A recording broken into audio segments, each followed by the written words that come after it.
Sunday school കുടുംബത്തിലെ എല്ലാ അംഗങ്ങൾക്കും സ്നേഹപൂർവമായ അഭിവാദനങ്ങൾ.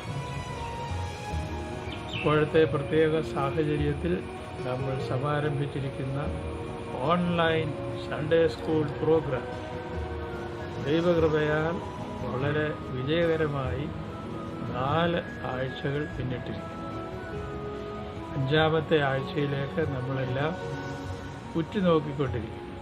ഈ കാര്യത്തിൽ ഭാവനാപൂർവമായി സഹകരിക്കുന്നു എല്ലാ അധ്യാപകരോടും അതിൽ ആത്മാർത്ഥമായി പങ്കെടുക്കുന്ന കുഞ്ഞുങ്ങളോടും അവരുടെ രക്ഷിതാക്കളോടുമുള്ള പ്രത്യേക നന്ദി, അഭിനന്ദനം അറിയിക്കട്ടെ.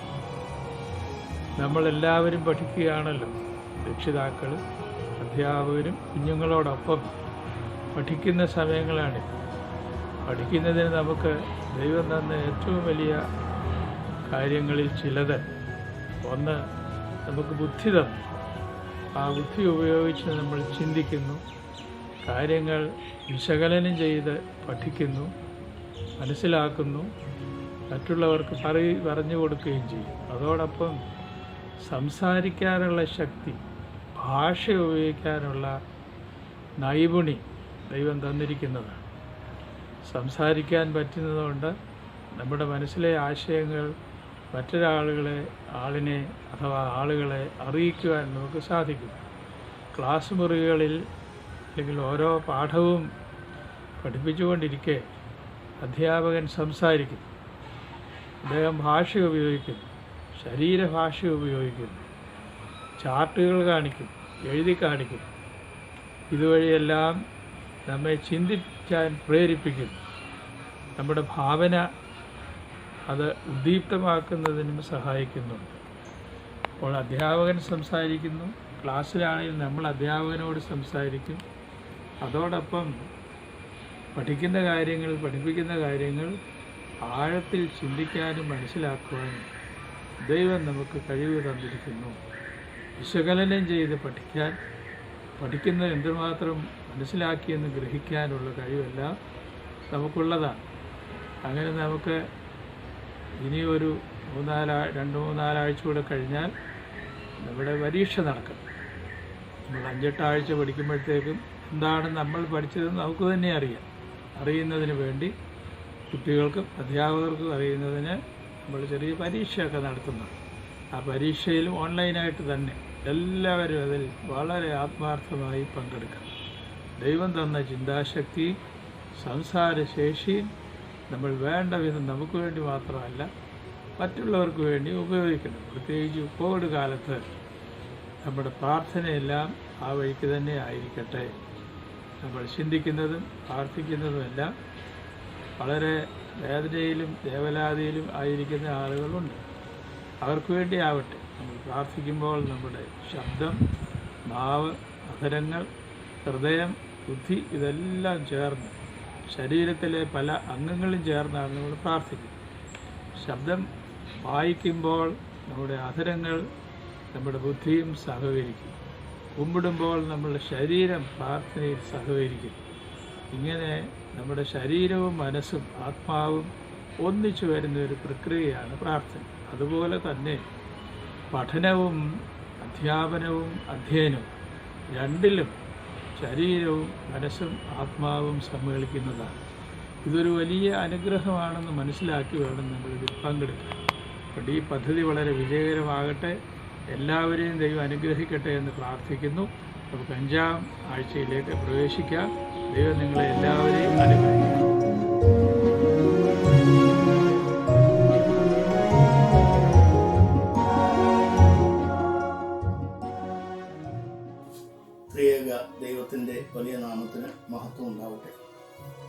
ബഹുമാന്യരായ വൈദികരെ, സൺഡേ സ്കൂൾ അധ്യാപകരെ, പ്രിയപ്പെട്ട കുഞ്ഞുങ്ങളെ, കൊച്ചി ഭദ്രാസനത്തിലെ സൺഡേ സ്കൂൾ അധ്യാപകരെയും വിദ്യാർത്ഥി സമൂഹത്തെയും മാതാപിതാക്കളെയും ഒക്കെ അഭിസംബോധന ചെയ്യുവാൻ തക്കവണ്ണം ലഭിച്ച ഈ നല്ല അവസരത്തെ ഓർത്ത് ദൈവനാമത്തെ മഹത്വപ്പെടുത്തുന്നു.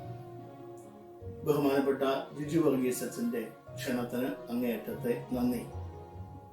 അഭിനന്ദ ഐറീനസ് തിരുമേനോടൊപ്പം കുറെ കാലം സൺഡേ സ്കൂൾ പ്രസ്ഥാനത്തിൻ്റെ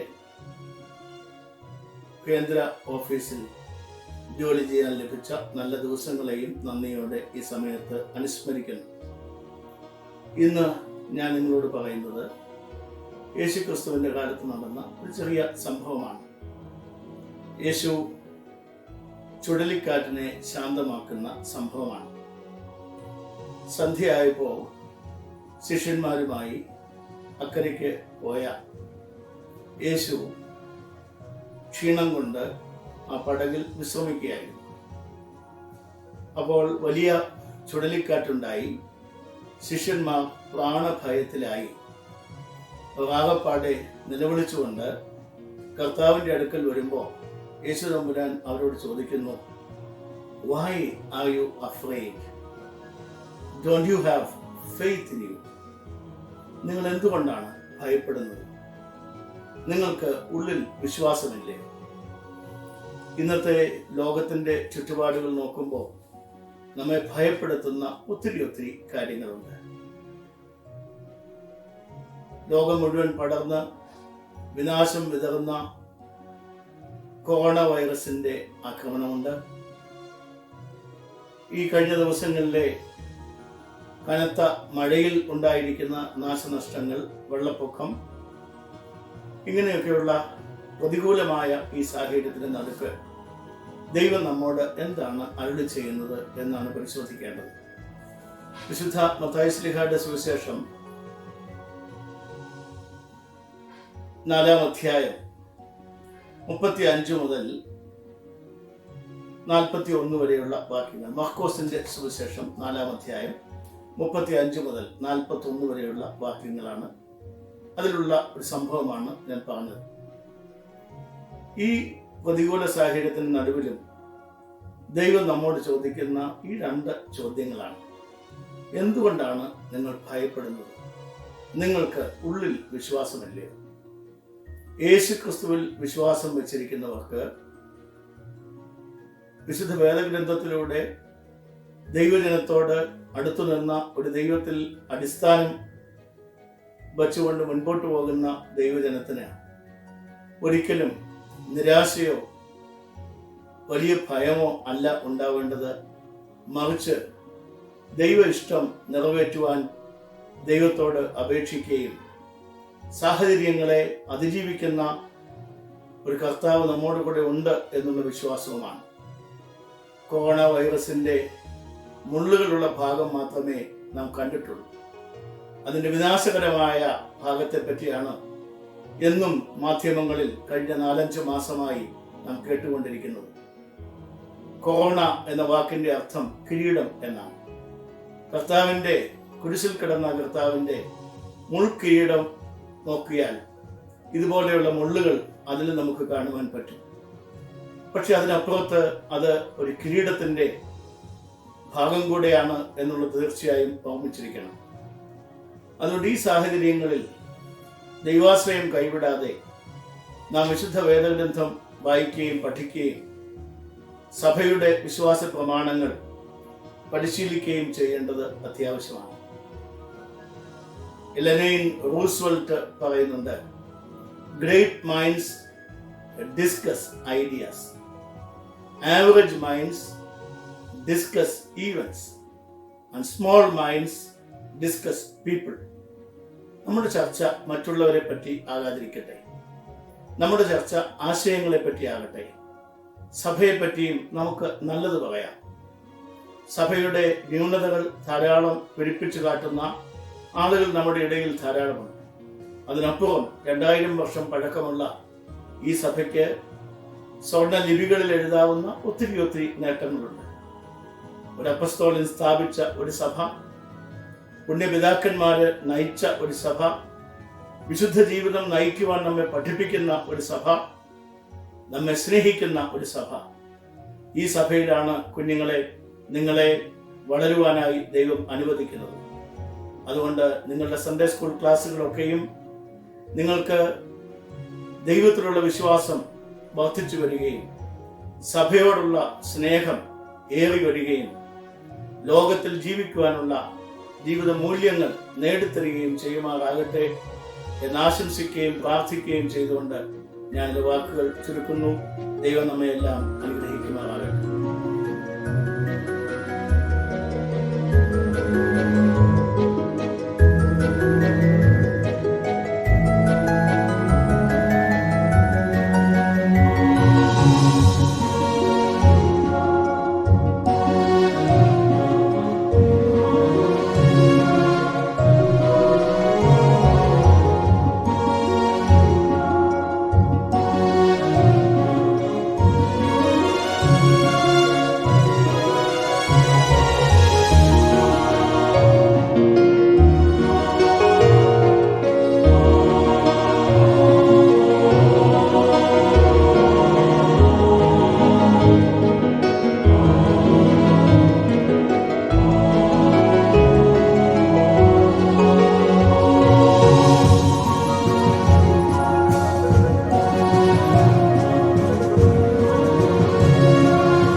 ഹലോ, എന്തൊക്കെയുണ്ട് വിശേഷം? എല്ലാരും സുഖമായിട്ടിരിക്കുന്നോ? എന്നെ ഓർക്കുന്നുണ്ടോ നിങ്ങള്? കഴിഞ്ഞ ആഴ്ചത്തെ ക്ലാസ് ഒക്കെ നിങ്ങൾ പഠിച്ചായിരുന്നോ? പഠിച്ചെന്ന് വിശ്വസിക്കുന്നു. നമ്മൾ ഇന്ന് പഠിക്കാൻ പോകുന്നത് ഒരു പ്രാർത്ഥനയല്ല, ഒരു പാട്ടാ കേട്ടോ. നിങ്ങളുടെ ടെക്സ്റ്റ് ബുക്ക് ഒക്കെ ഒന്ന് എടുത്തേ. ചാപ്റ്റർ നമ്പർ 14, ലോകത്തിന്റെ വെളിച്ചമായ യേശു. എടുത്തോ ബുക്കൊക്കെ. നമുക്ക് ആ പാട്ട് എപ്പോഴാ പാടുന്നതെന്നറിയാവോ? പ്രഭാത നമസ്കാരത്തില് വിശുദ്ധ കുർബാന തുടങ്ങുന്നതിന് തൊട്ട് മുമ്പ് പാടുന്ന പാട്ടാ. ഏത് പാട്ടാന്ന് മനസ്സിലായോ? വെളിവ് നിറഞ്ഞോര് ഈശോ എന്ന പാട്ടാ. ഓക്കെ, നിങ്ങൾ ഈ പാട്ട് കേട്ടിട്ടുണ്ടോ? പള്ളിയില് നല്ല പഞ്ച്വലായിട്ടും കറക്റ്റ് ആയിട്ട് വരുന്ന കുട്ടികളാണെങ്കിൽ ഈ പാട്ട് എന്തായാലും കേട്ടിട്ടുണ്ടാവും. ഓക്കെ, നിങ്ങൾ അങ്ങനെയുള്ള കുട്ടികളാണെന്ന് ഞാൻ വിചാരിക്കും. നിങ്ങൾ എല്ലാരും കേട്ട് കാണുമെന്ന് ഞാൻ വിശ്വസിക്കുന്നു.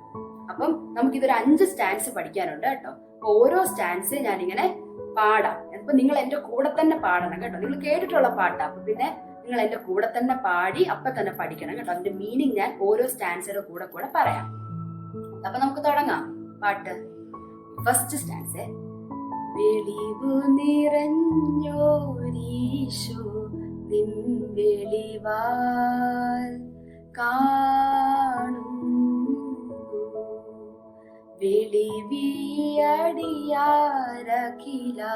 ദാരമദാം വെളിവും നീ, കാന്ത്യാ ഞങ്ങളെ നീ താതൻ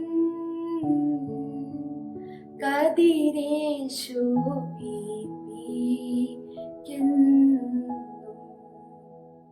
ഇതിന്റെ അർത്ഥം എന്താന്ന് നോക്കാം. നമ്മള് പ്രാർത്ഥിക്കുന്നത്: പ്രകാശത്തിലിരിക്കുന്ന യേശുവേ, നിന്റെ പ്രകാശത്താൽ ഞങ്ങളെ ശോഭിപ്പിക്കണമേ എന്നാ കേട്ടോ. പിതാവിന്റെ കതിരായുള്ളോവേ, നീ ഞങ്ങളെയും കൂടെ പ്രകാശിപ്പിക്കണമേ എന്ന ഒരു പ്രാർത്ഥന പോലെയാ പറയുന്നത്. മനസ്സിലായോ? ഇല്ലായിരിക്കും. കുറച്ചുകൂടെ ഒന്ന് എക്സ്പ്ലെയിൻ ചെയ്തുതരാം. വിശുദ്ധ യോഹന്നാൻ എഴുതിയ സുവിശേഷം 8-ാം അധ്യായം 12-ാം വാക്യത്തിൽ എന്താ പറയുന്നത്? ഞാൻ ലോകത്തിന്റെ വെളിച്ചമാകുന്നു എന്ന. അപ്പം ഈ ഞാൻ ഉദ്ദേശിക്കുന്നത് യേശുപ്പച്ചനാണ്. അപ്പൊ യേശുപ്പച്ചനാണ് ഈ ലോകത്തിന്റെ വെളിച്ചം. അപ്പം ഈ സൂര്യൻ കാരണം ചന്ദ്രൻ പ്രകാശിക്കുന്നത് പോലെ തന്നെയാണ് യേശുപ്പച്ചന്റെ വെളിച്ചം കാരണം നമ്മളും പ്രകാശിക്കുന്നത്, അല്ലേ? അപ്പൊ നമ്മളിങ്ങനെ യേശുപ്പച്ചനോട് പ്രാർത്ഥിക്കുന്ന എന്തുവാ? യേശുപ്പച്ചന്റെ വെളിച്ചത്താൽ ഞങ്ങൾക്കും വെളിച്ചം തരയണമേ എന്നും ഞങ്ങളുടെ വെളിച്ചം കൊണ്ട് മറ്റുള്ളവരെയും പ്രകാശിപ്പിക്കണമേ എന്നുള്ളൊരു മീനിങ്ങാ. അതാണ് നമ്മുടെ ഫസ്റ്റ് സ്റ്റാൻസയുടെ മീനിങ്. ഒരു കൊച്ചു കഥ പറഞ്ഞുതരാം. കഥ പറയുന്നത് എന്തിനാണെന്നറിയാവോ? നിങ്ങൾ കഥകളൊക്കെ ആവുമ്പോൾ കൂടുതൽ ഓർത്തിരിക്കും. ഓക്കെ, ഒരിടത്ത് ഒരു അന്ധനായ ഒരു മനുഷ്യനുണ്ടായിരുന്നു. അന്ധൻ എന്ന് പറഞ്ഞാൽ അയാൾക്ക് കണ്ണൊന്നും കാണത്തില്ല. അയാൾ ഈ വടിയുടെ സഹായമൊക്കെ കൊണ്ടാ നടക്കുന്നത്. അപ്പൊ അയാളുടെ ഒരു ഫ്രണ്ട് അടുത്ത വില്ലേജിലുണ്ടായിരുന്നു. അപ്പൊ അയാൾ ഫ്രണ്ടിനെ കാണാൻ വേണ്ടി വടിയൊക്കെ വെച്ച് പോയി. അപ്പൊ തിരിച്ചു വരാൻ നേരത്ത് ഫ്രണ്ടിനെയൊക്കെ കണ്ട് ബായിയൊക്കെ പറഞ്ഞു വന്നപ്പോഴത്തേക്ക് രാത്രിയായി കേട്ടോ. അപ്പൊ ഉടനെ ഫ്രണ്ട് എന്ത് ചെയ്തു? രാത്രിയായില്ലേ, അതുകൊണ്ട് വഴിയിലൊക്കെ ഒരു പ്രകാശം ഇരിക്കട്ടെ എന്ന് വിചാരിച്ച് ഒരു വിളക്ക് കൊണ്ടു കൊടുത്തു അയാൾക്ക്. അപ്പൊ ഉടനെ അയാൾ പറഞ്ഞു, എനിക്കെന്തിനാ ഈ വിളക്ക്? ഈ അന്ധനായ മനുഷ്യൻ പറയുക, എനിക്ക് രാത്രിയും പകലും ഒക്കെ ഒരുപോലെയല്ലേ, പിന്നെ എന്നെ സംബന്ധിച്ച് വിളക്കുണ്ടേലെന്താ ഇല്ലെങ്കിലെന്താ? അപ്പൊ ഉടനെ ആ കൂട്ടുകാരൻ പറഞ്ഞു, നിനക്ക് വേണ്ടിയല്ല, നിന്നെ ആരും വന്ന് ഇടിക്കാതിരിക്കാൻ വേണ്ടി അവർക്ക് വെളിച്ചം കാണാൻ വേണ്ടിയാണ് ഞാൻ ഈ വിളക്ക് തരുന്നതെന്ന്, അല്ലാതെ നിനക്ക് വേണ്ടിയല്ല എന്ന് പറഞ്ഞു. അപ്പം അയാൾ ഓർത്തു, ശരിയാണ്, രാത്രി ആകുമ്പോഴത്തേക്ക് ആരെങ്കിലും എന്നെ വന്ന് ഇടിക്കാതിരിക്കാൻ വേണ്ടി ഈ വെളിച്ചം എന്റെ കയ്യിലിരിക്കട്ടെ എന്ന് വിചാരിച്ച് അയാൾ തിരിച്ച് യാത്ര തുടർന്നു. അങ്ങനെ വഴിയിൽ കുറച്ച് നായപ്പോഴത്തേക്ക് രാത്രിയായേ, കാറ്റും മഴയും ഒക്കെ വന്നു. എന്നിട്ട് അയാൾ വിചാരിച്ചു, ശരി മഴയൊക്കെ അല്ലേ, എന്നാ പിന്നെ കുറച്ചു നേരം ഒന്ന് റെസ്റ്റ് എടുത്തിട്ട് പോകാന്ന് വിചാരിച്ചു ഒരു മരത്തിന്റെ താഴെ റെസ്റ്റ് എടുത്തു. അത് കഴിഞ്ഞ് അയാൾ വീണ്ടും മഴയൊക്കെ കുറഞ്ഞപ്പോഴത്തേക്ക് യാത്ര തുടർന്നു. പിന്നെ അങ്ങനെ പോയി വന്നപ്പോ ഈ അന്ധനായ മനുഷ്യനെ വന്ന് ഇടിച്ചു.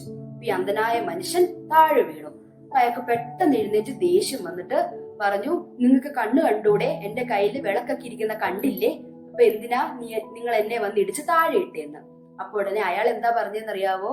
ഈ വിളക്ക് അണഞ്ഞു പോയിരുന്നു, അതുകൊണ്ട് തന്നെ ഞാൻ നിങ്ങളെ കണ്ടില്ല, അതുകൊണ്ടാണ് അറിയാതെ ഇടിച്ചതാണെന്ന് പറഞ്ഞു.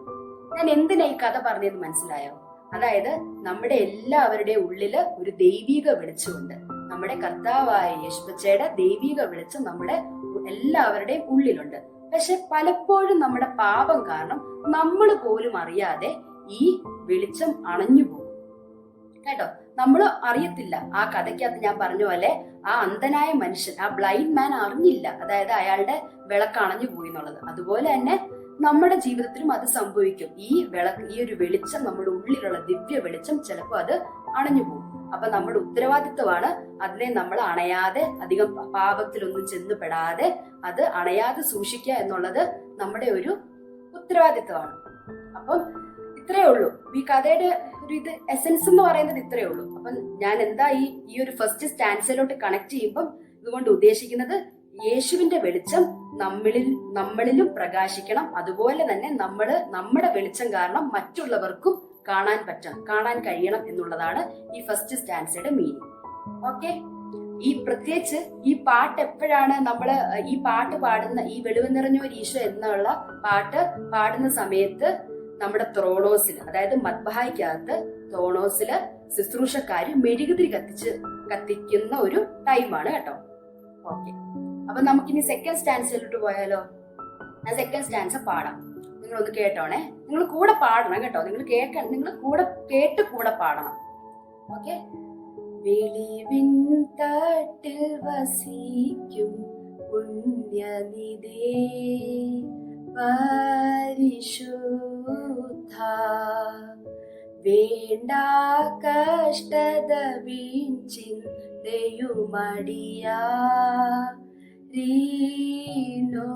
ഒഴിക്ക, സൽക്രിയകൾക്കു മന ശുദ്ധ്യ സംഗതി വരണേ ഞങ്ങൾക്ക്. നമുക്കിതിന്റെ മീനിങ് നോക്കിയാലോ? അതായത് ഇതിന്റെ മീനിങ്ങിൽ നമ്മൾ എന്താ ഉദ്ദേശിക്കുന്നത്? നമ്മൾ ദൈവത്തോട് പ്രാർത്ഥിക്കുന്നത് നമുക്ക് വേണ്ടാത്ത കഷ്ടതകളും അശുദ്ധമായ ചിന്തകളും നമ്മളിൽ നിന്ന് നീക്കിക്കളയണമേ എന്നാ. എന്താ ഈ വേണ്ടാത്ത കഷ്ടതകൾ എന്ന് പറഞ്ഞാല്? നമ്മുടെ എല്ലാവരുടെയും ലൈഫിൽ പ്രോബ്ലംസ് ഉണ്ട് അല്ലേ? നിങ്ങൾക്കും കാണും. എപ്പോഴും നമുക്ക് സന്തോഷം മാത്രമാണോ? അല്ല, സങ്കടങ്ങളും കാണും. നമ്മുടെ ലൈഫ് എപ്പോഴും സന്തോഷവും സങ്കടവും ഒരുമിച്ചുള്ള ഇതാ. അപ്പൊ നമ്മൾ യേശുപ്പച്ചോട് പ്രാർത്ഥിക്കുന്ന പ്രോബ്ലംസ് ഒക്കെ തന്നോ, പക്ഷെ നമുക്ക് സഹിക്കാൻ പറ്റുന്ന പ്രോബ്ലംസ് ഒക്കെ തരാവേന്ന, നമുക്ക് അത്യാവശ്യം മാനേജ് ചെയ്യാവുന്ന അല്ലെങ്കിൽ ഫേസ് ചെയ്യാൻ പറ്റുന്ന പ്രോബ്ലംസേ തരാവേന്ന്. അല്ലാതെ നമ്മളെ കൊണ്ട് താങ്ങാൻ പറ്റാത്ത പ്രോബ്ലംസ് ഒന്നും തരല്ലേ എന്നാണ് വേണ്ടാത്ത കഷ്ടത കൊണ്ട് ഉദ്ദേശിക്കുന്നത്. പിന്നെ അശുദ്ധമായ ചിന്ത എന്താ? അതായത് നമ്മുടെ മനസ്സിൽ പല രീതിയിലുള്ള അസൂയയോ അല്ലെങ്കിൽ ഗ്രീഡിനെസ്സോ അല്ലെങ്കിൽ പണത്തോടുള്ള അമിതമായ ആഗ്രഹങ്ങളോ അങ്ങനത്തെയുള്ള ആവശ്യമില്ലാത്ത അല്ലെങ്കിൽ ചീത്ത ചിന്തകളൊന്നും വരല്ലേ എന്നാ കേട്ടോ. അതായത് ഇപ്പൊ നിങ്ങളുടെ സ്കൂളിലാണെങ്കിൽ ഇപ്പൊ നിങ്ങളുടെ ഒരു ഫ്രണ്ടിന് കുറച്ച് കൂടുതൽ മാർക്ക് കിട്ടി കഴിഞ്ഞാൽ നിങ്ങൾക്ക് സ്വാഭാവികമായിട്ടും വിഷമം തോന്നുവോ? അങ്ങനെ വിഷമോ അല്ലെങ്കിൽ ദേഷ്യമോ ഒന്നും തോന്നരുത്. നല്ലതല്ലേ, നമ്മുടെ ഫ്രണ്ട് അല്ലേ, അവർക്ക് കൂടുതൽ മാർക്ക് കിട്ടിയ നമ്മുടെ ഒരു സന്തോഷമായിട്ട് തന്നെ കാണണം കേട്ടോ നിങ്ങളത്. അങ്ങനത്തെ ചീത്ത ചിന്തകളൊന്നും നമ്മുടെ മനസ്സിൽ വരല്ലേ എന്ന്. ഇപ്പൊ നിങ്ങൾ പേപ്പറൊക്കെ വായിക്കുവാണെങ്കിലും മോഷണം, കോപം കൊണ്ടൊക്കെ ഉണ്ടാകുന്ന പല പല പ്രശ്നങ്ങളൊക്കെ നിങ്ങൾ പേപ്പറിലൊക്കെ കാണുമായിരിക്കും അല്ലെ. അതിന്റെ ഒരു മെയിൻ പ്രശ്നം എന്താന്ന് വെച്ചാല് നമ്മുടെ മനസ്സിൽ നിന്ന് വരുന്ന ചീത്ത ചിന്തകൾ കാരണം കേട്ടോ. അതായത് നമ്മൾ പറയും when desire it is conceived it gives birth to sin എന്ന് പറയുന്നത്. അതായത് ഈ നമ്മുടെ വേണ്ടാത്ത ആഗ്രഹങ്ങളോ അല്ലെങ്കിൽ ചീത്ത വിചാരങ്ങളാണ് കുമിഞ്ഞുകൂടി പാപത്തിലേക്ക് നയിക്കുന്നത് എന്നുള്ളൊരു മീനിങ്ങാണ്. ഓക്കെ, അപ്പം അത്രേ ഉള്ളൂ അതിന്റെ ആ ഒരു സെക്കൻഡ് സ്റ്റാൻസയുടെ മീനിങ്. നിങ്ങൾ ഇത്ര ഓർത്താൽ മതി. നിങ്ങൾ പാടുമ്പം നിങ്ങൾ ദൈവത്തോട് പ്രാർത്ഥിക്കേണ്ടത് നമ്മുടെ മനസ്സിൽ വരുന്ന അശുദ്ധമായ അല്ലെങ്കിൽ ചീത്ത വിചാരങ്ങളും നമുക്ക് വേണ്ടാത്ത കഷ്ടതയും ഞങ്ങളിൽ നിന്ന് മാറ്റണമേ എന്നാണ് നമ്മുടെ സെക്കൻഡ് സ്റ്റാൻസയുടെ മീനിങ്. ഓക്കെ, നമുക്ക് തേർഡ് സ്റ്റാൻസിലോട്ട് പോയാലോ. ഹാബേലിൻ കുഞ്ഞാടും നോഹിനുടെ കാച്ചയതും അബ്രഹാം തൻ ബലിയും കൈക്കൊണ്ട കർത്താവേ, നോമ്പും പ്രാർത്ഥനയും കൈക്കൊണ്ട അൻപാലടിയാരെ കാക്കുക. അതിന്റെ മീനിങ് എന്താണെന്നറിയോ? നമ്മുടെ പൂർവികരായ അബ്രഹാമിന്റെയും ഇസഹാക്കിന്റെയും നോഹയുടെയൊക്കെ പ്രാർത്ഥനയും നോമ്പും ഒക്കെ കൈക്കൊണ്ടവനായ യേശുപ്പച്ച നമ്മുടെ പ്രാർത്ഥനയും കൂടെ ഒന്ന് സ്വീകരിക്കണമേ എന്നാ നമ്മള് പ്രാർത്ഥിക്കുന്നത്. നിങ്ങൾ അബ്രഹാമിന്റെ കഥയും നിങ്ങൾക്ക് അറിയാം, നോഹയുടെ സ്റ്റോറീസ് ഒക്കെ, അബ്രഹാമിന്റെ സ്റ്റോറിയൊക്കെ നിങ്ങൾ ഈ ടെക്സ്റ്റ് ബുക്കിന്റെ ആദ്യമൊക്കെ പഠിക്കുന്നുണ്ട്. അതുപോലെ നോഹയുടെ സ്റ്റോറി ഒക്കെ അറിയാം. അപ്പം ഇവരുടെയൊക്കെ പ്രാർത്ഥനയൊക്കെ കൈക്കൊണ്ട ദൈവമേ ഞങ്ങളുടെ പ്രാർത്ഥനയും കൂടെ ഒന്ന് കേൾക്കണമേ എന്ന് പറയത്തില്ലേ. ഇപ്പൊ ഞാൻ പറയാം, ഇപ്പൊ ഫോർ എക്സാമ്പിൾ നിങ്ങളുടെ വീട്ടില് നിങ്ങളുടെ എൽഡർ സിസ്റ്ററോ ബ്രദറോ ആരെങ്കിലും ഒക്കെ ഉണ്ടെങ്കിൽ ഇപ്പൊ ബർത്ത്ഡേക്കൊക്കെ അവർക്ക് ഒരു പുതിയ ഡ്രസ്സൊക്കെ നിങ്ങളുടെ പേരൻസ് മേടിച്ചു കൊടുത്തെന്ന് വിചാരിക്കുന്നത്. അപ്പൊ ഓട്ടോമാറ്റിക്കലി നിങ്ങളുടെ ബർത്ത്ഡേ വരുമ്പോഴും നിങ്ങൾ പറയും എന്റെ ചേച്ചിക്ക് മേടിച്ചു കൊടുത്തില്ലേ, അതുകൊണ്ട് എനിക്കൂടെ ഒന്ന് മേടിച്ചു തന്നൂടെ എന്നൊക്കെ നമ്മൾ പറയത്തില്ല. അതുപോലെ തന്നെ നമ്മൾ ദൈവത്തോട് ഇങ്ങനെ അപേക്ഷിക്കുക, അബ്രഹാമിന്റെ ഒക്കെ പ്രാർത്ഥനയൊക്കെ ദൈവം കേട്ടില്ലേ, അപ്പൊ പിന്നെ എന്റെയും കൂടെ നോയമ്പും പ്രാർത്ഥനയും ഞാനും പ്രാർത്ഥിക്കുന്നില്ലേ, അതും കൂടെ ഒന്ന് സ്വീകരിക്കണമേ ദൈവമേ എന്ന് പ്രാർത്ഥിക്കുന്നതാണ് ഈ തേർഡ് സ്റ്റാൻസയുടെ അർത്ഥം. ഓക്കെ, അപ്പൊ നമുക്കിനി ഫോർത്ത് സ്റ്റാൻസിലോട്ട് പോയാലോ. മോചനമതിനായി പാപികളെ വരുവീ യാചിപ്പീൻ, മുട്ടുന്നോർക്ക് തുറന്നിടുമേ നാഥൻ തൻ വാതിൽ, യാചിക്കുന്നോൻ പ്രാപിക്കും, അന്വേഷിപ്പോൻ കൈക്കൊള്ളും. നമുക്ക് ഇതിന്റെ മീനിങ് നോക്കിയാലോ. ഇത് നമ്മുടെ വിശുദ്ധ മത്തായി എഴുതിയ സുവിശേഷം 7 അധ്യായം 7 വാക്യത്തില് പറയുന്നുണ്ട്, യാചിപ്പീൻ എന്നാൽ നിങ്ങൾക്ക് കിട്ടും, അന്വേഷിപ്പീൻ കണ്ടെത്തും, മുട്ടുവീൻ എന്നാൽ തുറക്കും എന്നൊക്കെ. അപ്പം ഇതിന്റെ അകത്ത് യേശുപ്പച്ചൻ പാപികളെ അടുത്തോട്ട് വിളിക്കുക. അതായത് നമ്മൾ എന്തെങ്കിലും, നിങ്ങളാണെങ്കിലും പേരൻസിനോടും ഒക്കെ എന്തെങ്കിലുമൊക്കെ മിസ്റ്റേക്സോ അല്ലെങ്കിൽ തെറ്റുകളോ ഒക്കെ ചെയ്യത്തില്ലേ. നമ്മളെല്ലാരും തെറ്റൊക്കെ ചെയ്യും, നമ്മളൊക്കെ മനുഷ്യരല്ലേ. നിങ്ങൾ കുഞ്ഞുങ്ങൾ മാത്രമല്ല വലിയ ആൾക്കാരും ഒക്കെ ചെയ്യും, സ്വാഭാവികം. പക്ഷെ നമ്മൾക്ക് ആ തെറ്റ് തിരുത്തുവാനുള്ള ഒരു മനസ്സ് നമുക്ക് വേണം കേട്ടോ. അത് കൂടാതെ അത് പിന്നെയും റിപ്പീറ്റ് ചെയ്യുകയും ചെയ്യരുത്. നമുക്ക് പാപം ക്ഷമിച്ചു കിട്ടുന്നു പറഞ്ഞ് നമ്മൾ വീണ്ടും വീണ്ടും റിപ്പീറ്റ് ചെയ്തുകൊണ്ട് ഇരിക്കരുത് കേട്ടോ. അതുപോലെ തന്നെ നമ്മുടെ ഫ്രണ്ട്സിനോടോ ആരോടെങ്കിലും ആയിക്കോട്ടെ, ചെറിയ ആൾക്കാരോ വലിയ ആൾക്കാരോ ആരോടെങ്കിലും നമ്മൾ ഒരു മിസ്റ്റേക്ക് അല്ലെങ്കിൽ ഒരു തെറ്റ് ചെയ്തിട്ടുണ്ടെങ്കിൽ നമ്മൾ സോറി പറയാൻ ഒരു മടിയും വിചാരിക്കരുത് കേട്ടോ. അതുപോലെ തന്നെ അവര് തിരിച്ചു ഇപ്പൊ നമ്മളെ വിഷമിപ്പിച്ച് ആരെങ്കിലും ഒക്കെ വിഷമിപ്പിച്ചിട്ടുണ്ടെങ്കിൽ അവരും നമ്മളോട് വന്ന് സോറി ഒക്കെ പറയത്തില്ലേ. അപ്പൊ നമ്മൾ ആ സോറിയും അക്സെപ്റ്റ് ചെയ്യണം, അവരോടും ക്ഷമിക്കാനുള്ളൊരു മനസ്സ് നമുക്കും ഉണ്ടാവണം. കേട്ടോ. കാര്യം നമ്മുടെ കർത്തൃ പ്രാർത്ഥനയിൽ എന്താ പറയുന്നത്? ഞങ്ങളുടെ കടക്കാരോട് ഞങ്ങൾ ക്ഷമിച്ചതുപോലെ ഞങ്ങളുടെ കടങ്ങളും പാപങ്ങളും ഞങ്ങളോട് ക്ഷമിക്കണമേ എന്നല്ലേ. അപ്പൊ നമ്മൾ നമ്മുടെ കടക്കാരോട് ക്ഷമിച്ചാലല്ലേ നമ്മുടെ കടങ്ങളും പാപങ്ങളും യേശുപ്പച്ചൻ ക്ഷമിച്ചു തരൂ. അതുകൊണ്ട് നിങ്ങൾ നല്ല മക്കളായിട്ട് നിങ്ങൾക്ക് അങ്ങോട്ട് സോറി പറയാനും മടി വിചാരിക്കരുത്, അതുപോലെ സോറി അക്സെപ്റ്റ് ചെയ്യാനും നിങ്ങൾ മടിയൊന്നും വിചാരിക്കരുത്. ഇതിനൊരു ഉപമയുണ്ട്. വിശുദ്ധ ലൂക്കോസ് എഴുതിയ സുവിശേഷത്തില് 15 അധ്യായം 11 മുതൽ 32 വരെയുള്ള വാക്യങ്ങളിൽ മുടിയനായ പുത്രന്റെ സ്റ്റോറി പറയുന്നുണ്ട്. Prodigal sun. കേട്ടോ, ജസ്റ്റ് ഒന്ന് പറയാവേ. അതായത് ഒരു അപ്പന് 2 മക്കളുണ്ടായിരുന്നു. അതിൽ ഇളയവൻ അപ്പന്റെ അടുത്ത് നിന്ന് ഷെയർ ഒക്കെ ചോദിച്ച് ദൂരദേശത്തേക്ക് പോയി. അവിടെ വെച്ച് അവൻ ഈ പൈസ എല്ലാം കളഞ്ഞു കുടിച്ച് കൂട്ടുകാരുടെ ഒക്കെ കൂടെ സ്പെൻഡ് ചെയ്ത് തീർത്തു. ലാസ്റ്റ് അവൻ ഭക്ഷണം പോലും കഴിക്കാനുള്ള ഒരു പൈസ ഒന്നും ഇല്ലാത്തപ്പം അവൻ ഉദ്ദേശിച്ചു എന്നാ തിരിച്ച് അപ്പന്റെ അടുത്ത് തന്നെ പോകാം. പക്ഷെ എന്ത് പറയണം എന്നറിയത്തില്ല. തിരിച്ച് അക്സെപ്റ്റ് ചെയ്യുവോ എന്ത് പറയും എന്നൊക്കെ പേടിച്ച് ഒരു കാര്യം ചെയ്യാം, ഞാൻ അവിടെ ഒരു സർവന്റിനെ പോലെയെങ്കിലും കഴിയാന്നൊക്കെ വിചാരിച്ച് അവൻ ഇങ്ങനെ ചെന്നപ്പോഴത്തെ അത്ഭുതം എന്ന് പറയട്ടെ, ആ അപ്പനാണെങ്കിൽ ആ മകൻ ദൂരേന്ന് വരുന്നത് കണ്ടപ്പോ തന്നെ ഓടി ചെന്ന് അവനെ കെട്ടിപ്പിടിച്ച് അവന് ഉടുക്കാനുള്ള വസ്ത്രവും ചെരുപ്പും മോതിരവും അവന് കഴിക്കാനുള്ള ഭക്ഷണവും ഒക്കെ കൊടുത്തു. അപ്പൊ ഇതിൽ നിന്ന് എന്താ മനസ്സിലാക്കുന്നത്?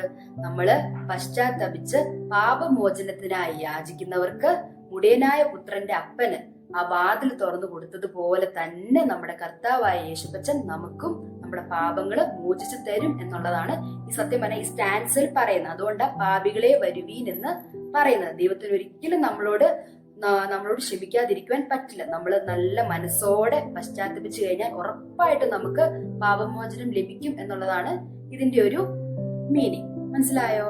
ഓക്കെ, അപ്പൊ നമുക്ക് അടുത്ത ലാസ്റ്റ് സ്റ്റാൻസിലോട്ട് പോവാം കേട്ടോ. പാടട്ടെ, നിങ്ങൾ കൂടെ പാടണേ. കർത്താവേ നിൻ രക്തശരീരങ്ങൾ കൈക്കൊണ്ട് ഭക്തരതായി മരിച്ചു കരുളണമേ നല്ലോർമ്മ നിന്റെ മഹത്വമുദീക്കും നാൾ നിൽക്കണം അവർ വലഭാഗത്തിൽ. ഓക്കെ, ഇതിന്റെ മീനിങ് എന്താന്ന് നോക്കാം. ഇതെന്ന് പറഞ്ഞാല് വാങ്ങിപ്പോയവർക്ക് വേണ്ടിയുള്ള ഒരു പ്രാർത്ഥന പോലെയുള്ളൊരു സോങ് ആട്ടോ. അതെന്താന്ന് വെച്ചാല് നമ്മൾ കഴിഞ്ഞ ആഴ്ച നമ്മൾ പഠിച്ചത് ഓർക്കുന്നുണ്ടോ? വാങ്ങിപ്പോയവർക്ക് വേണ്ടിയുള്ള പ്രാർത്ഥന ഏതായിരുന്നു? അനുഗ്രഹങ്ങൾ തന്നിരിക്കുന്നവരുടെ പ്രാർത്ഥന. മറന്നുപോയോ? അത് ഓർത്ത് വെക്കണം കേട്ടോ. അപ്പൊ ആ പ്രാർത്ഥനയിൽ നമ്മൾ വാങ്ങിപ്പോയവർക്ക് വേണ്ടിയല്ലേ, നമ്മുടെ വിശ്വാസികളായ മരിച്ചുപോയവർക്ക് ഉപയോഗിക്കുന്ന ഒരു ടേം ആണ് വാങ്ങിപ്പോയെന്നുള്ളത്. അപ്പൊ അവർക്ക് വേണ്ടിയാണ് നമ്മൾ പ്രാർത്ഥിക്കുന്നത്. അപ്പൊ ഈ ഒരു സ്റ്റാൻസ് പാടുമ്പോഴും നിങ്ങൾ അവരെ തന്നെയാണ് ആലോചിക്കുന്നത്. അവർക്ക് വേണ്ടി എന്തൊക്കെയാ പ്രാർത്ഥിക്കേണ്ടതെന്നൊക്കെ ഞാൻ കഴിഞ്ഞ ക്ലാസ്സിൽ പറഞ്ഞായിരുന്നു, ജഡ്ജ്മെന്റ് ഡേയെ പറ്റിയൊക്കെ. അതൊക്കെ തന്നെ നിങ്ങൾ ഈ ഈ ഒരു സ്റ്റാൻസ് പാടുമ്പോൾ നിങ്ങൾ ഓർക്കണം.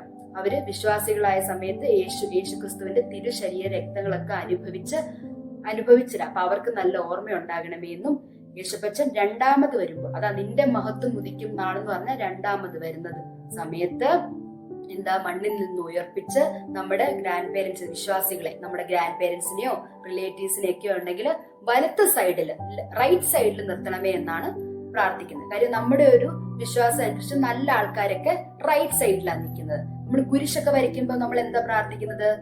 യേശുപ്പച്ചൻ സ്വർഗത്തിൽ നിന്ന് ഭൂമിയിലേക്ക് ഇറങ്ങി ഇടത്തിന്റെ മക്കളെ വലത്തിന്റെ മക്കളാക്കണമേ എന്നല്ലേ. അപ്പം നമ്മുടെ റിലേറ്റീവ്സും വാങ്ങിപ്പോയ ആൾക്കാരും ഒക്കെ വലത് സൈഡിൽ, അതായത് റൈറ്റ് സൈഡിൽ നിർത്തണമേ എന്നാണ് നമ്മൾ ഇതുകൊണ്ട് ഉദ്ദേശിക്കുന്നത്. അപ്പൊ ഇത്രയേ ഉള്ളൂ നമ്മുടെ ഈ പാട്ടും അതിന്റെ അർത്ഥങ്ങളും. അപ്പൊ നിങ്ങൾക്ക് ഇത് 5 സ്റ്റാൻസയും നിങ്ങൾ കാണാതെ പഠിക്കണം. കാരണം നിങ്ങൾക്ക് എക്സാമിന് ചോദിക്കാവുന്നത് അത് ഏതെങ്കിലും ഒരു ഡാഷോ അല്ലെങ്കിൽ ചിലപ്പോൾ ഫിൽ ഇൻ ദ ബ്ലാങ്ക്സ് ആയിരിക്കും, അല്ലെങ്കിൽ പാട്ട് എഴുതാൻ ചോദിക്കുന്നതായിരിക്കും. അതും ചിലപ്പോൾ അതിന്റെ അർത്ഥങ്ങളും ചോദിക്കാം കേട്ടോ. അപ്പൊ ആദ്യത്തെ സ്റ്റാൻസ് വെളിവ് നിറഞ്ഞവരിൽ എന്താ പഠിച്ചത്?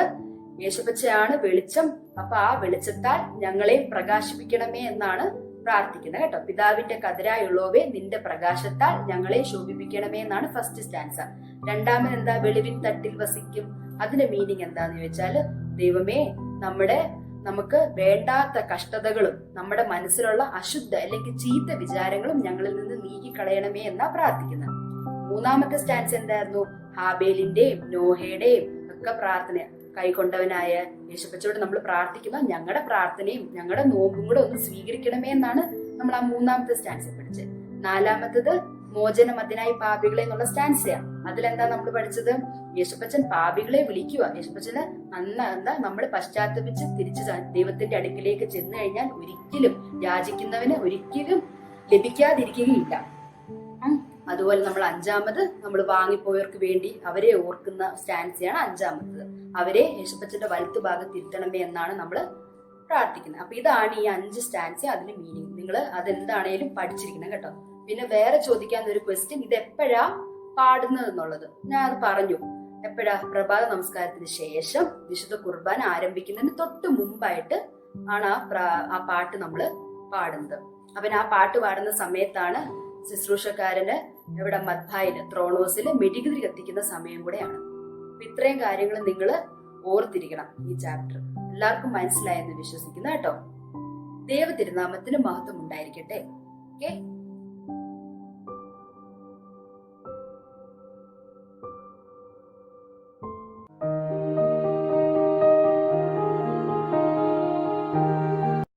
We submit ourselves into your hand.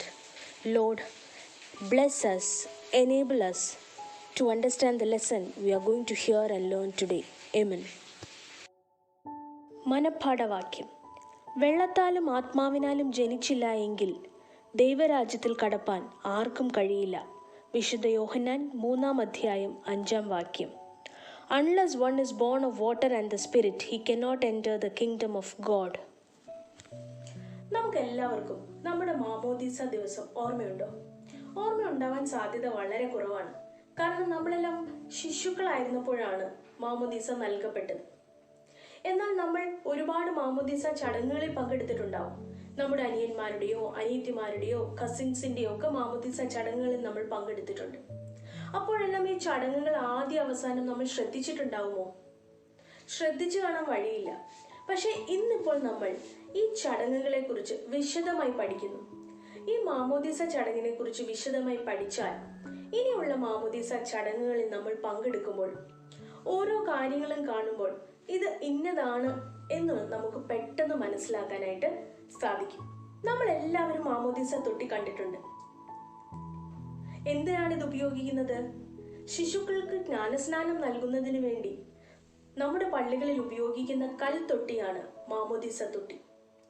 AD 4-ാം നൂറ്റാണ്ടോടു കൂടിയാണ് ശിശു സ്നാനം നൽകുന്നതിന് മാമോദീസ തൊട്ടി സഭയിൽ പ്രചാരത്തിൽ വന്നത്. പുരാതന കാലം മുതൽ തന്നെ ശിശു സ്നാനം സഭയിൽ നിലനിന്നിരുന്നു. അതിനാൽ മാമോദീസ തൊട്ടി സഭയുടെ പാരമ്പര്യത്തിന്റെ ഭാഗമായി തീർന്നു. പുരാതന സഭയിൽ, പുരാതന പള്ളികളിൽ മാമോദീസ തൊട്ടി പള്ളിയോട് ചേർന്നാണ് നിർമ്മിച്ചിരുന്നത്. പുരാതന കാലം മുതൽ മാമോദീസ സഭയിൽ നിലനിന്നിരുന്നു എന്നതിന്റെ തെളിവ് കൂടിയാണിത്. ഇനി നമ്മൾ നോക്കാൻ പോകുന്നത് ആർക്കെല്ലാമാണ് സഭ മാമോദീസ നൽകി പോരുന്നത്. ഓർത്തഡോക്സ് ക്രിസ്ത്യാനികളായ മാതാപിതാക്കൾക്ക് ജനിച്ച കുഞ്ഞുങ്ങൾക്ക് ശൈശവ പ്രായത്തിൽ തന്നെ മാമോദീസ നൽകുന്ന രീതിയാണ് സഭയിലുള്ളത്. മറ്റു മതവിശ്വാസിയായ ഒരാൾ ഓർത്തഡോക്സ് വിശ്വാസം സ്വീകരിച്ച് സഭയിലേക്ക് വരികയാണെങ്കിൽ ആദ്യം ചുമ്മാ നമ്മളങ്ങ് കൊണ്ടുവരുമോ? ഇല്ല, നമ്മൾ അവരെ വിശ്വാസങ്ങൾ പഠിപ്പിച്ചതിന് ശേഷം സഭയിലേക്ക് കൊണ്ടുവന്ന് അവർക്ക് മാമോദീസ നൽകി വരുന്നു. ശിശു സ്നാനത്തിനും വലിയവരുടെ മാമോദീസയ്ക്കുമെല്ലാം മാമോദീസ തൊട്ടി അനിവാര്യമാണ്. വലിയവരാണെങ്കിൽ എന്ത് ചെയ്യും? അവര് തല കുനിച്ചു നിന്ന്, മാമോദീസ തൊട്ടിയിൽ തല കുനിച്ചു നിന്നാണ് ജ്ഞാനസ്നാനം സ്വീകരിക്കുന്നത്. അപ്പൊ ഇതുവരെ നമ്മൾ പഠിച്ചത് മനസ്സിലായോ എന്നൊന്ന് നമുക്ക് നോക്കാം. മാമോദീസ തൊട്ടി എന്നാൽ എന്താണ്? ക്രൈസ്തവ പാരമ്പര്യത്തിൽ ശിശുക്കളെ മാമോദീസ മുക്കുന്നതിന് വേണ്ടി ഉള്ള കൽ തൊട്ടിയാണ് മാമോദീസ തൊട്ടി. മാമോദീസ തൊട്ടി സഭാ പാരമ്പര്യത്തിന്റെ ഭാഗമായി തീർന്നത് എങ്ങനെ? നമ്മൾ പഠിച്ചു, അതിന്റെ ഉത്തരം ഇതാണ്. നമ്മൾ പഠിച്ചു AD 4-ാം നൂറ്റാണ്ടോടുകൂടി മാമോദീസ തൊട്ടിയിൽ ശിശുക്കളെ ജ്ഞാനസ്നാനം ചെയ്യുന്ന രീതി സഭയിൽ പ്രചാരത്തിൽ വന്നു. എന്നാൽ ആദിമ സഭ മുതൽ ശിശു സ്നാനം നിലവിൽ നിന്നിരുന്നു. അതുകൊണ്ട് തന്നെ ഈ മാമോദീസ തൊട്ടി സഭാ പാരമ്പര്യത്തിന്റെ ഭാഗമായി തീർന്നു. ഇനിയുള്ള ചോദ്യം, പുരാതന കാലം മുതൽ ശിശു സ്നാനം ഉണ്ടായിരുന്നു എന്നതിനുള്ള തെളിവ് എന്താണ്? നമ്മൾ പഠിച്ചു, പുരാതന പള്ളികളിൽ മാമോദിസ തൊട്ടി പള്ളിയോട് ചേർന്നാണ് നിർമ്മിച്ചിരുന്നത്. അതുകൊണ്ട് തന്നെ പുരാതന കാലം മുതൽ ശിശു സ്നാനം നിലവിൽ നിന്നിരുന്നു എന്നതിന്റെ തെളിവാണ് അത്. യഹൂദന്മാരുടെ ഇടയിൽ മാനസാന്തര സ്നാനം എന്നൊരു ചടങ്ങ് നിലനിന്നിരുന്നു. ഒഴുകുന്ന വെള്ളത്തിലോ അതല്ല എങ്കിൽ ശുദ്ധമായ ഒഴുകാത്ത നിശ്ചലമായ വെള്ളത്തിലോ ആണ് ഇത് നടത്തിയിരുന്നത്. ഇങ്ങനെ ജ്ഞാനസ്നാനം നൽകിയിരുന്ന ഒരാളെ നമുക്കറിയാം, സ്നാപക യോഹന്നാൻ. കർത്താവിനെ സ്നാപക യോഹന്നാൻ ജ്ഞാനസ്നാനം നൽകിയത് നമുക്കൊന്ന് നോക്കാം. യോഹന്നാൻ പ്രവചിച്ചതുപോലെ യേശു താഴ്വരയിലെത്തി യോഹന്നാന്റെ പക്കൽ. യേശുവിനെ പെട്ടെന്ന് തിരിച്ചറിഞ്ഞ യോഹന്നാൻ അവൻ തന്നെയാണ് മിശിഹ എന്ന് മനസ്സിലാക്കി. ഇത് യേശുവല്ലേ? യേശു എന്തിനാണ് എൻ്റെ പക്കലേക്ക് വരുന്നത്? പാപങ്ങളോ കളങ്കങ്ങളോ ഇല്ലാത്തവനാണവൻ. എന്തിനാണ്? യോഹന്നാനെ, എനിക്ക് സ്നാനം നൽകൂ. അതിന് എനിക്കാണ് നിന്നിൽ നിന്നും ശരിക്കും സ്നാനം കിട്ടേണ്ടത്. നീ എന്നോട് ആവശ്യപ്പെടുന്നു. ദൈവം നമ്മോട് ആവശ്യപ്പെടുന്നത് നാം ചെയ്യണം. ദൈവത്തിൻ്റെ രാജ്യം കൈവശപ്പെടുത്താൻ മനസ്താപപ്പെട്ട് ജ്ഞാനസ്നാനം സ്വീകരിക്കൂ. യേശു ജ്ഞാനസ്നാനം സ്വീകരിച്ച ഉടനെ സ്വർഗം തുറക്കപ്പെട്ടു. പരിശുദ്ധാത്മാവ് പ്രാവിന്റെ രൂപത്തിൽ ഇറങ്ങി സ്വർഗത്തിൽ നിന്നും ഒരു സ്വരമുണ്ടായി.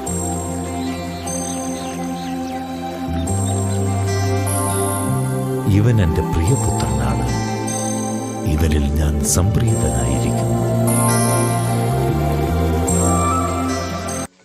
പുരാതന പാരമ്പര്യമനുസരിച്ച് ഹൈക്ലയുടെ തെക്ക് വശത്തായി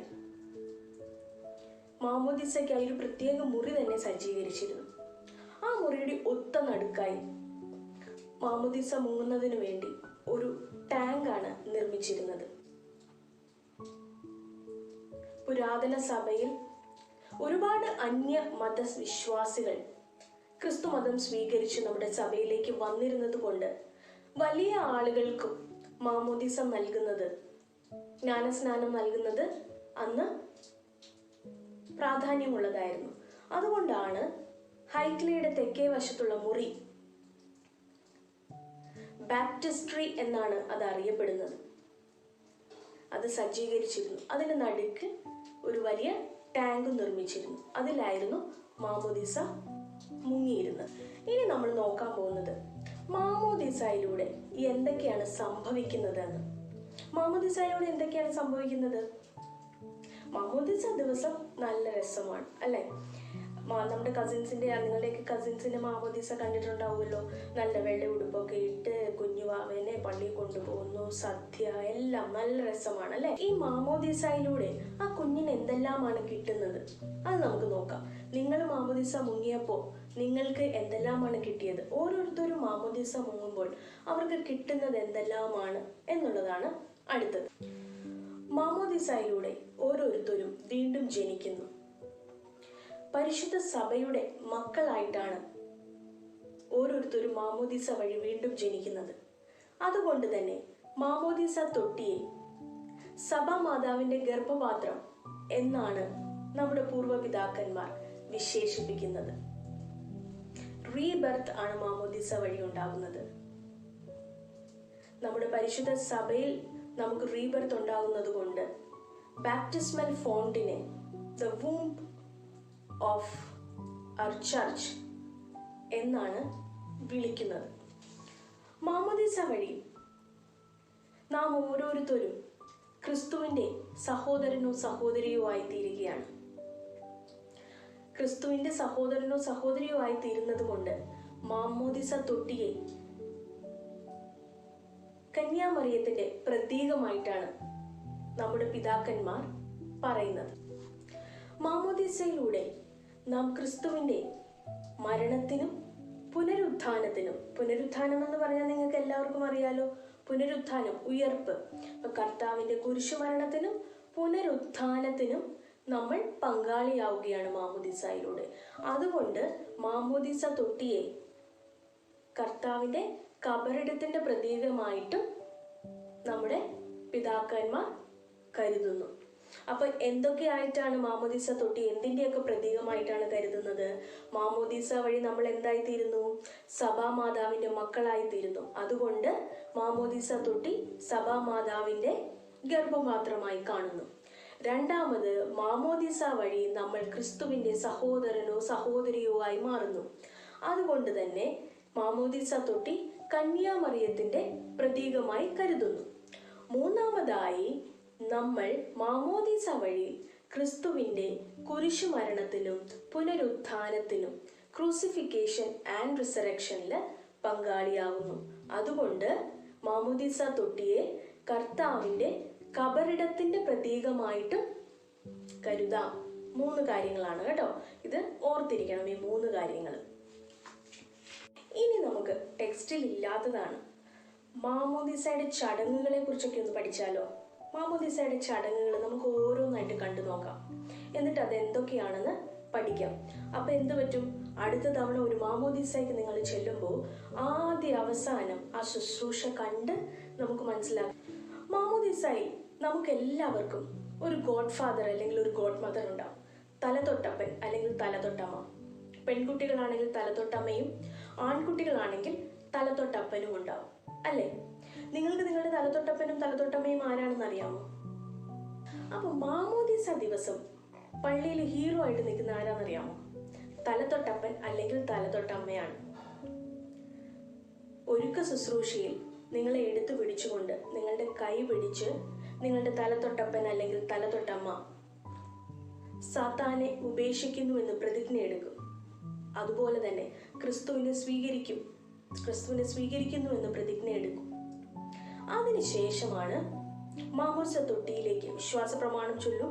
അതിനുശേഷം മാമോദീസ തൊട്ടിയിലേക്ക് കാർമികനോടൊപ്പം തന്നെ നമ്മൾ ചെല്ലും. ഇനി മാമോദീസ തൊട്ടിയുടെ അടുത്തുള്ള ചടങ്ങുകളാണ്. ആദ്യം മാമോദീസ തൊട്ടി സൈത്തിൻ തൈലം അല്ലെങ്കിൽ സന്തോഷത്തിന്റെ തൈലം എന്ന് പറയും. അതുകൊണ്ട് മുദ്രയിടപ്പെടുന്നു. മാമോദീസ വഴി കർത്താവിന്റെ സന്തോഷം നമ്മൾ സ്വീകരിക്കുന്നു എന്നതിന്റെ അടയാളമാണ് അത്. പിന്നെ നമുക്കറിയാം, കുഞ്ഞിനെ കാർമികനെടുത്ത്, അച്ഛൻ അല്ലെങ്കിൽ തിരുമേനി എടുത്ത് മാമോദീസ തൊട്ടിക്കകത്ത് വെച്ച് കുരിശാകൃതിയിലാണ് വെള്ളം തളിക്കുന്നത്. ഓരോ സൈഡിൽ നിന്നും വെള്ളം ഒഴിച്ച് മാമോദീസ മുങ്ങിയതായിട്ട് പ്രഖ്യാപിക്കുന്നു.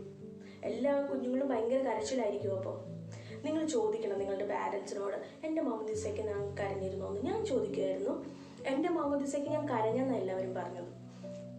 അപ്പോൾ എല്ലാവരും ചോദിക്കണം, എൻ്റെ മാമോദീസയ്ക്ക് ഞാൻ കരഞ്ഞായിരുന്നോ പപ്പ മമ്മി എന്നൊന്ന് ചോദിക്കണം കേട്ടോ. നമ്മൾ അറിയണ്ടേ നമ്മുടെ മാമോദീസയ്ക്ക് നമ്മൾ എന്തൊക്കെ ചെയ്തെന്നുള്ളത്, അല്ലേ? അടുത്തത് മൂറോൻ അഭിഷേകമാണ്.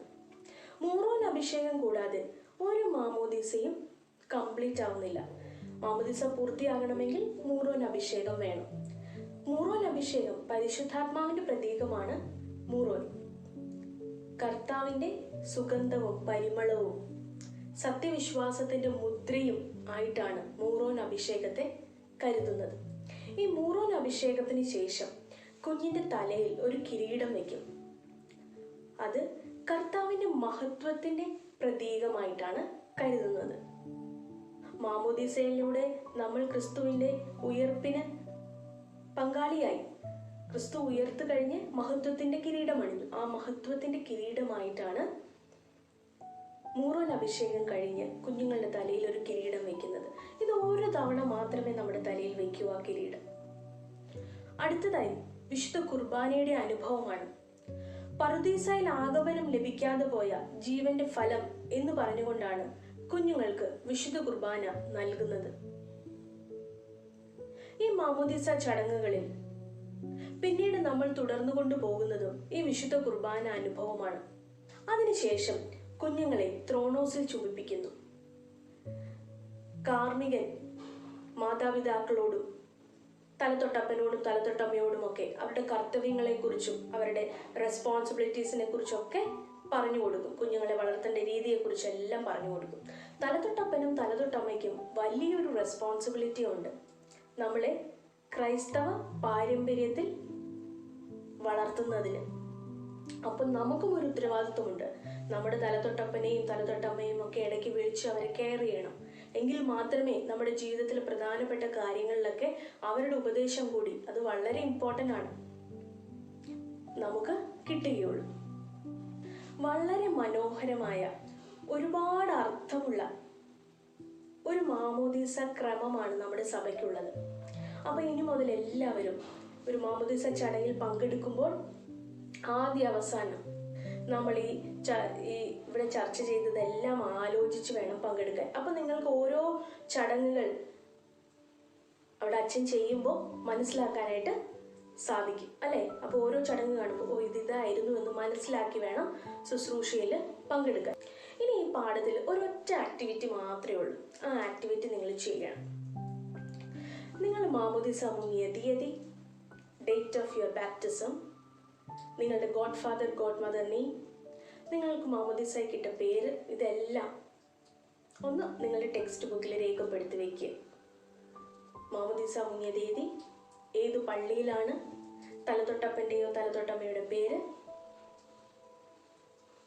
നിങ്ങളുടെ പേര്. അപ്പം ഇനി നമുക്ക് അടുത്ത ആഴ്ച കാണാം. ടാറ്റാ.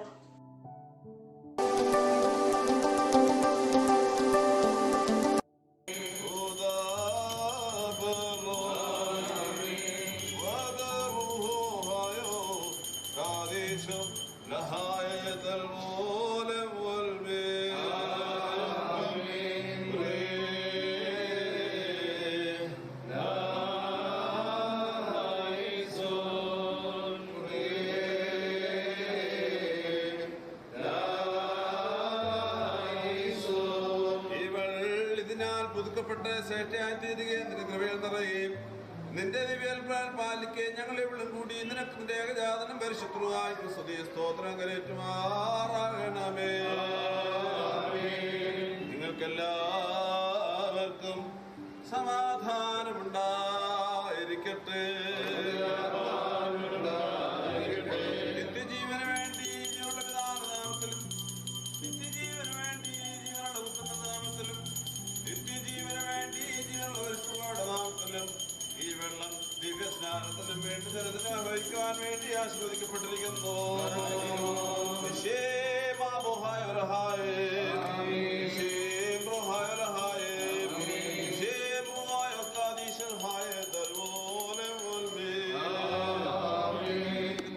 ജീവന്റെയും പാപത്തിന്റെയും പ്രത്യാശയിൽ നിത്യജീവന് വേണ്ടി പിതാവിന്റെയും പുത്രന്റെയും ജീവപരിശ്രമയുടെ നാമത്തിൽ Elizabeth vamos a mundo Ashmoda bo Udabara Wadaruhu hayo Kadishu lahaye Dalvole mulmi